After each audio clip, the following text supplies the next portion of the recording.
Hello everyone, I am Sushil Kesari, Senior Physics Faculty, Vidya Mandir Classes, HL Korwa. Today we are going to revise chapter motion. तो हम यहाँ पे motion chapter है, तो हम इसको रिवाइज करने जा रहे हैं। तो सबसे पहले इस चैप्टर में आता है मेजरमेंट। तो व्हाट इज मेजरमेंट, सबसे पहले ये पता होना चाहिए कि कोई भी चीज़ को हम सपोज मेजर करते हैं, सपोज हमें लेंथ को मेजर करना है, टेम्परेचर को मेजर करना है, या कोई भी अदर फिजिकल क्वांटिटीज़ को हमें मेजर करना है, तो मेजरमेंट होता क्या है ये हमें पता होना चाहिए। So measurement is a method of a large unknown quantity from an known standard quantity. तो किसी अननोन क्वांटिटी को एक स्टैंडर्ड या फिक्स्ड नॉन क्वांटिटी से कंपेयर करना, ये जो कंपेरिजन का प्रोसेस है वो है measurement. So it is an act of comparison of an unknown quantity from the known fix quantity. So this is the method of comparing a large unknown quantity. For example, suppose हमें length major करना है, length of A bench और the length of A black board, या हमें अपनी body है तो उसका हमें टेम्परेचर मेजर करना है, हमें अपना वेट मेजर करना है। तो किसी स्टैंडर्ड क्वांटिटी से हम उसको कंपैरिजन करेंगे, तो ये जो एक्ट ऑफ कंपैरिजन है वो है मेजरमेंट। और this known smaller quantity is called as unit of measurement. तो हम कभी भी जब भी कोई भी चीज़ मेजर करेंगे तो हम उसको यूनिट से एक्सप्रेस करेंगे।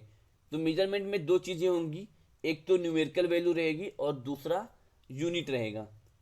अब यहाँ पे सपोज हमने कहा length of A football field, तो 150 फुट स्टेप्स। अगर हम फुट स्टेप से लेंथ को मेजर कर रहे हैं, length of A football field, तो यहाँ पे 150 फुट स्टेप, तो दोनों चीज़ें बतानी होंगी, 150 और फुट स्टेप। तो फुट स्टेप क्या हो गया, ये एक यूनिट हो गया। अगर हमें एक रॉड है, रॉड का लेंथ मेजर करना है, सपोज हमने कहा रॉड का लेंथ है 2 मीटर, तो यहाँ पे 2 न्यूमेरिकल पार्ट हो गया और मीटर यूनिट हो गया। तो इस तरीके से length of A dining table 10 hand span, तो हैंड स्पैन से हम डाइनिंग टेबल का लेंथ मेजर कर रहे हैं, तो यहाँ पे length of the dining table बोलेंगे 10 hand span. Length of A room 10 arms length, तो आर्म्स लेंथ से हम लेंथ ऑफ ए रूम को मेजर कर रहे हैं, तो यहाँ पे ये हो जाएगा length of A room 10 arms length. तो ये जो चीज़ें हम मेजर कर रहे हैं, सपोज लेंथ, मास, टाइम, टेम्परेचर, ये सारी चीज़ों को हम बोलते हैं फिजिकल क्वांटिटीज़। तो फिजिकल क्वांटिटीज़ वो क्वांटिटीज़ हैं जिसको हम मेजर कर सकते हैं, उन फिजिकल क्वांटिटीज़ को हम बोलेंगे फिजिकल क्वांटिटी, उन क्वांटिटीज़ को बोलेंगे हम फिजिकल क्वांटिटी। तो यहाँ पे हम फिजिक्स में हम कोई भी क्वांटिटी को हम नहीं कह सकते कि ये फिजिकल क्वांटिटी है। हैप्पीनेस है, सॉरो है, तो इनको हम नहीं बोल सकते कि ये फिजिकल क्वांटिटीज़ हैं। क्यों? क्योंकि हम इनको मेजर नहीं कर सकते। बट अगर हम टेम्परेचर की बात करें, लेंथ की बात करें, वेट की बात करें, तो इन चीज़ों को हम मेजर कर सकते हैं, इन चीज़ों को हम किसी मैथमेटिकल रिलेशन के थ्रू एक्सप्रेस कर सकते हैं। तो हम ऐसी क्वांटिटीज़ को बोलते हैं फिजिकल क्वांटिटीज़। तो अब हम देखते हैं स्टैंडर्ड यूनिट ऑफ मेजरमेंट। तो अब कोई भी लेंथ है, सपोज हमें मेजर करना है, तो उसका एक स्टैंडर्ड यूनिट होना चाहिए। तो अब पहले क्या होता था, एंशियंट टाइम में लोग जो लेंथ को मेजर करते थे पैर से मेजर कर लेते थे, फुट स्टेप्स हैंड स्पैन से मेजर करते थे, क्यूबिट से मेजर करते थे। ये क्यूबिट यहाँ पे ये दिखा रखा है, एल्बो से ये फिंगर्स के बीच का सेपरेशन है। तो इस तरीके से मेजर करते थे। बट इसमें प्रॉब्लम क्या होती थी, किसी का फुट स्टेप छोटा है, किसी का फुट स्टेप बड़ा है, किसी का हैंड स्पैन की जो लेंथ है वो कम है, किसी के हैंड स्पैन की लेंथ ज़्यादा है। तो हम ये नहीं कह सकते कि एक सपोज रूम है, उसका जो लेंथ है वो 10 फुट लेंथ के बराबर है।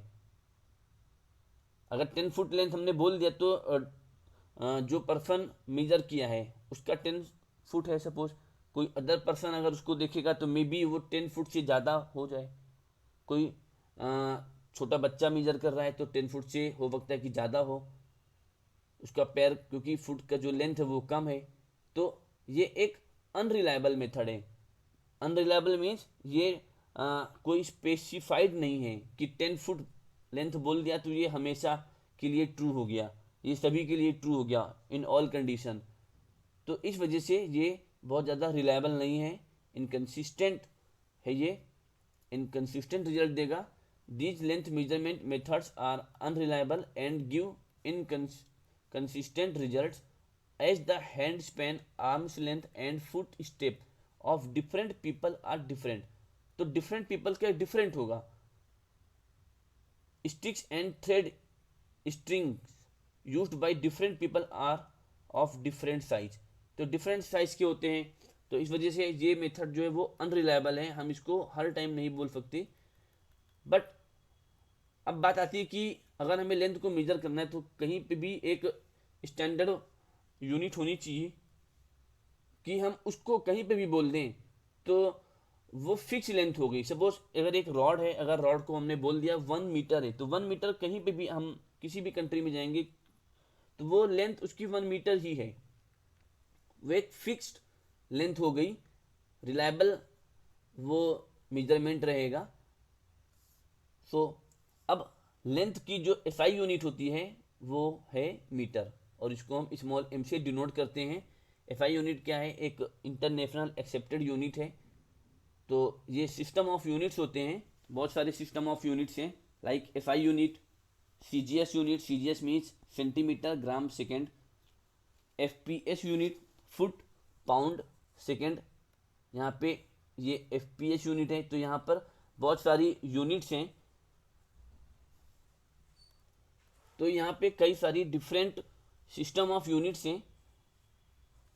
इन FPS unit foot pound second, तो यहाँ पे जो लेंथ है वो हम फुट पे मेजर करेंगे, फोर्स को हम मेजर करेंगे, यहाँ पे मास को मेजर करेंगे पाउंड से, टाइम को सेकेंड से।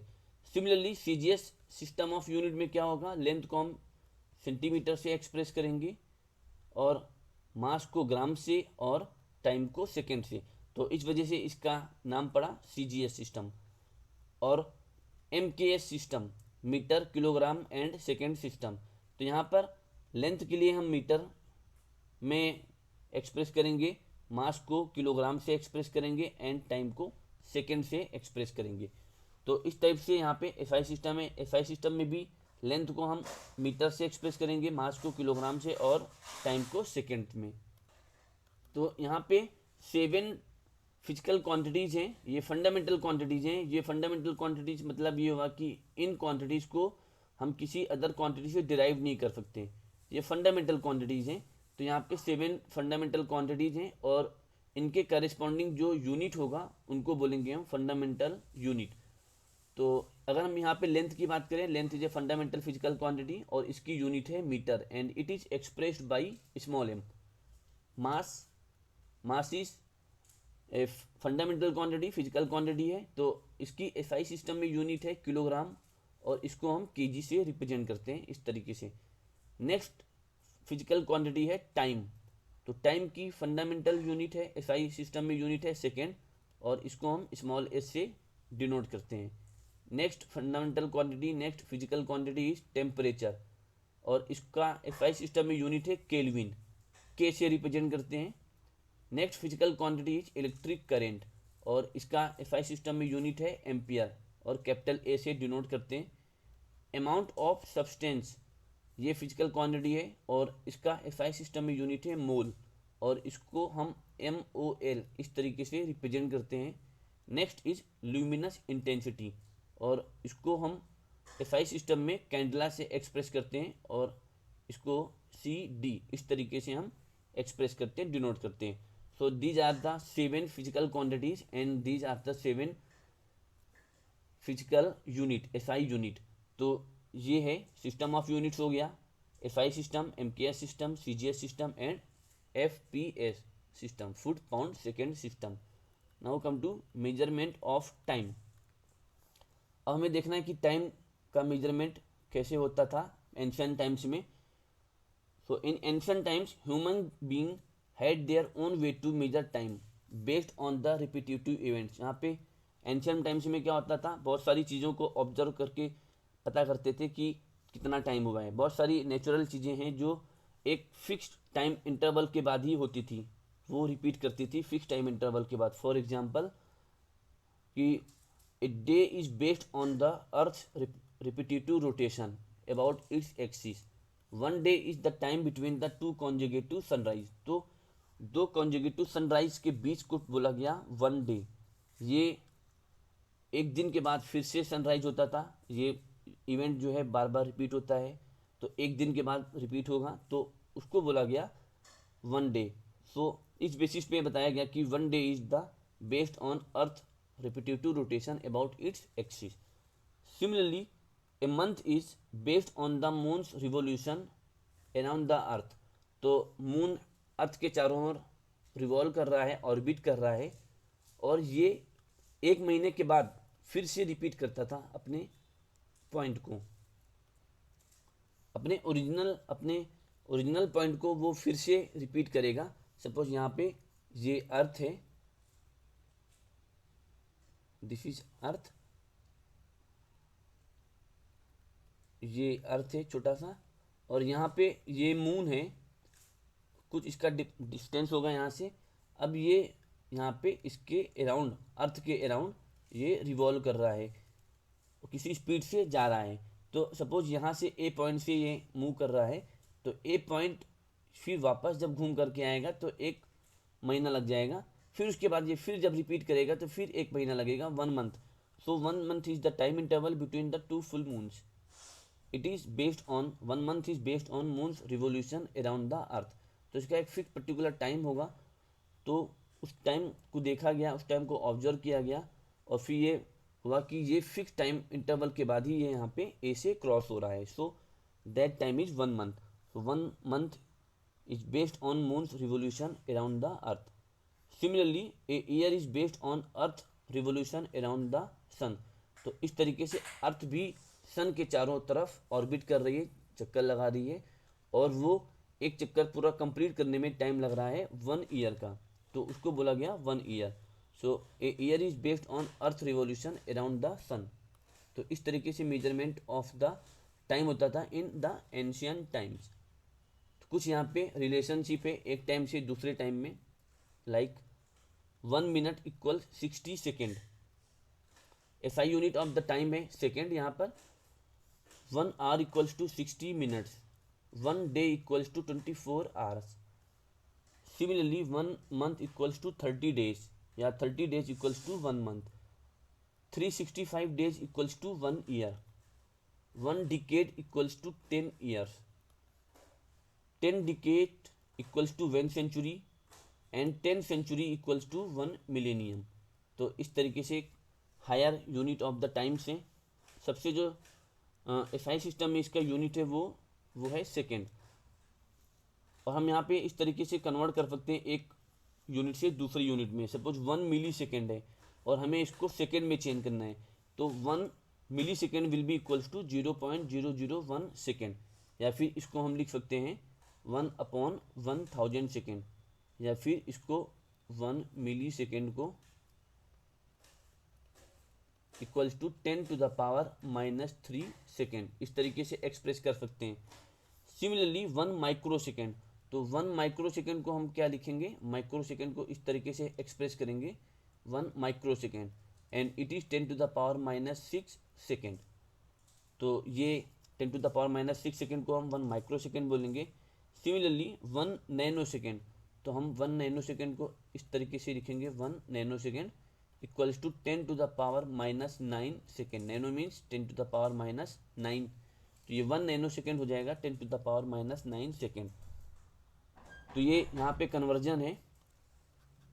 And one more point is that smallest known unit of time is Planck time. तो जो smallest unit of the time है वो है Planck time. It is the time taken by the light to travel 1 Planck length in vacuum. तो यहाँ पे हमें ये ध्यान देना है, Planck time is the smallest known unit of time. तो यहाँ पे एंशियंट टाइम्स में कुछ डिवाइसेस थे जो टाइम मेजरमेंट के लिए यूज होते थे, क्योंकि एंशियंट टाइम्स में घड़ी का इन्वेंशन नहीं हुआ था। तो टाइम के लिए यहाँ पे कुछ डिवाइसेस हैं, like sundial, sand clock. तो सैंड क्लॉक क्या है यहाँ पे, it is a device use to measure the duration of time. तो इस टाइप से कुछ इसका कंस्ट्रक्शनल डिटेल है। It is made up of the two glass bulb vertically connected by a narrow neck that allows sand from the upper bulb to flow into the lower one. तो यहाँ पे दो bulb हैं, glass bulb, और इनको connect किया गया है एक बहुत ही थिन बल्ब से। थिन यहाँ पे ये इसकी थिकनेस बहुत ही कम है, ये यहाँ पर नेक। तो यहाँ पे एक में हमने सैंड फिल कर दिया और वे फिर धीरे धीरे यहाँ पे दूसरे बल्ब में इधर से पास होगा। When all the sand has flowed into the lower bulb, the clock is inverted to allow the sand to flow again. तो यहाँ पे जब पूरा का पूरा ये सैंड यहाँ से दूसरे बल्ब में चला जाएगा तो इसको हम इन्वर्ट कर देते हैं, ये फिर से वो प्रोसेस रिपीट करेगा। Time taken by the sand to fall from the upper chamber to the lower chamber remain fixed. तो यहाँ से पूरा खाली होने में जो टाइम लगेगा वो फिक्स है, उसी के अकॉर्डिंग हम यहाँ पे एडजस्ट करते हैं, उसी के अकॉर्डिंग हम यहाँ पे जो सैंड है वो फिल करते हैं। This helps in measuring time in multiple of the single unit of the specific sand clock and the factors affecting the time interval. जो टाइम इंटरवल है वो किन किन बातों पे डिपेंड करेगा? साइज ऑफ द बल्ब पे डिपेंड करेगा, विड्थ ऑफ द नेक पे डिपेंड करेगा, ये जो विड्थ है इसकी, जो नेक है उसकी विड्थ पे डिपेंड करेगा, and quantity and roughness of the sand. तो यहाँ पे हम fixed amount of the sand ले लेते हैं अकॉर्डिंग टू द टाइम, और ये फॉल करता है। जब ये पूरा फॉल कर जाएगा तो हम वहाँ से टाइम बता सकते हैं कि हाँ इतना टाइम हो गया। So next is sundial. Next device is sundial. Sundial में क्या होता है? एक फ्लैट प्लेट है and a pointer which cast a shadow on to the flat plate. तो यहाँ पे एक ये डायग्राम दिया हुआ है, ये फ्लैट प्लेट है और यहाँ पे एक पॉइंटर लगा हुआ है। तो यहाँ पर क्या होगा कि इस पॉइंटर का शेडो पड़ेगा इस फ्लैट प्लेट पे, तो उसके अकॉर्डिंग टाइम का एक गेस लग जाता था कि टाइम कितना हुआ है। It is a device for showing the time of day by the sun's position in the sky. Sun के पोजीशन के अकॉर्डिंग इसका जो शेडो है वो उसकी लोकेशन चेंज होगी, उसका साइज चेंज होगा, तो उसके बेसिस पे टाइम का आइडिया लग जाता था। जंतर मंतर इन दिल्ली एंड जयपुर हैव सनडाइल्स। जंतर मंतर है दिल्ली में, वहाँ पे सनडाइल अभी भी लगा हुआ है। जयपुर में ये सनडाइल है। The disadvantage of the sundial is that they can be use only in the presence of sunlight. यहाँ पे इसका सबसे बड़ा जो डिसएडवांटेज वो यही है कि this is effective if there is a sunlight.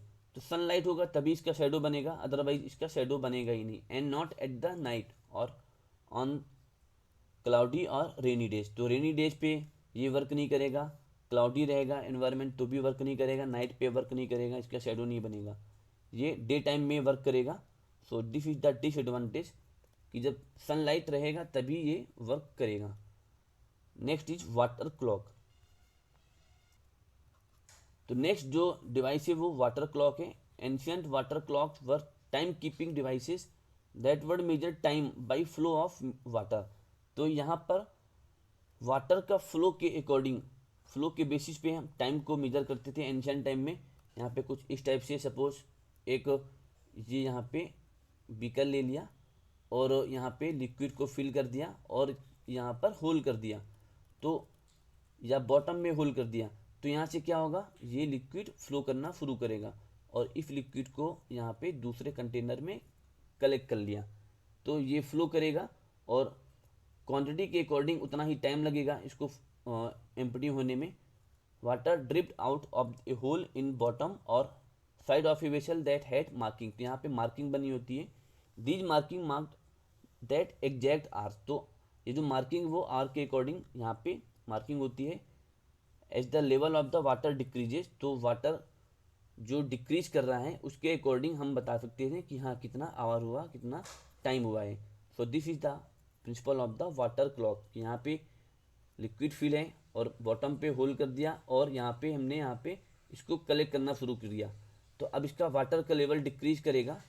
तो जैसे जैसे इसका वाटर का लेवल डिक्रीज करेगा तो हम वहाँ से टाइम का मेजरमेंट कर लेते थे। Now modern time keepers. तो अब आजकल कैसे टाइम मेजर होता है? Clocks and watches are the modern devices use to measure time interval which are much shorter than a day. तो यहाँ पे हम क्लॉक्स का यूज़ करते हैं, वॉचेस का यूज़ करते हैं। There are different kind of mechanical and digital clocks and watches available in the market. तो बहुत सारी यहाँ पे वॉचेस अवेलेबल होती है मार्केट में। यहाँ पे क्वार्ट्ज क्लॉक है, डिजिटल क्लॉक है, wristwatches and stopwatches, इस टाइप से डायग्राम भी बनाया हुआ है। So digital clocks are easier to read, यहाँ पे डिस्प्ले है, यहाँ पे टाइम लिख करके आ जाएगा। Digital clocks are easier to read, they do not have any hands for hour, minute और सेकेंड। यहाँ पे क्वार्ट्ज क्लॉक में क्या है, यहाँ पे डिफरेंट नीडल्स होती हैं, आवर की अलग है, मिनट की अलग है, सेकेंड की अलग है। बट डिजिटल क्लॉक में यहाँ पे डिस्प्ले हो जाता है कितना टाइम है in the form of digits. So display time in digit. Mechanical vibration are converted into digital electronic signal by appropriate electronic circuit. तो यहाँ पे कुछ ऐसा अरेंजमेंट होता है कि जो मैकेनिकल वाइब्रेशन है वो कन्वर्ट होता है डिजिटल इलेक्ट्रॉनिक सिग्नल के थ्रू, यहाँ पे डिस्प्ले हो जाता है। In wrist watches circular metallic plate are made to move repeatedly to produce periodic motion by mechanical winding. तो यहाँ पे ये रिस्ट वॉचेस है। मॉडर्न रिस्ट वॉच में क्या होता है, mechanical winding is produced by giving electrical power using small electric cells. तो बहुत सारी उसमें इलेक्ट्रॉनिक सर्किट यूज होती है और फिर उसके बेसिस पे डिस्प्ले होता है। For sporting events a stopwatch is use to measure very short interval of time. तो स्पोर्ट्स पर्पज़ के लिए स्टॉप वॉच का यूज़ करते हैं to measure very short interval of time. Kitchen appliances में यहाँ पे डिस्प्ले होता है, वहाँ पे टाइम अगर हमें देखना है कितना टाइम हुआ। Kitchen appliances such as microwave ovens, induction cookers are also provided with time keeper. तो वहाँ पर भी डिस्प्ले होता है टाइम मेजरमेंट के लिए। So these are the some modern time keeper devices: quartz clock, digital clock, wrist watch, stop watch. सो आज के लेक्चर में इतना ही। नेक्स्ट इसके बाद का जो टॉपिक बचा हुआ है वो नेक्स्ट लेक्चर में डिस्कस करेंगे। So I hope you understood the explanation. Thank you.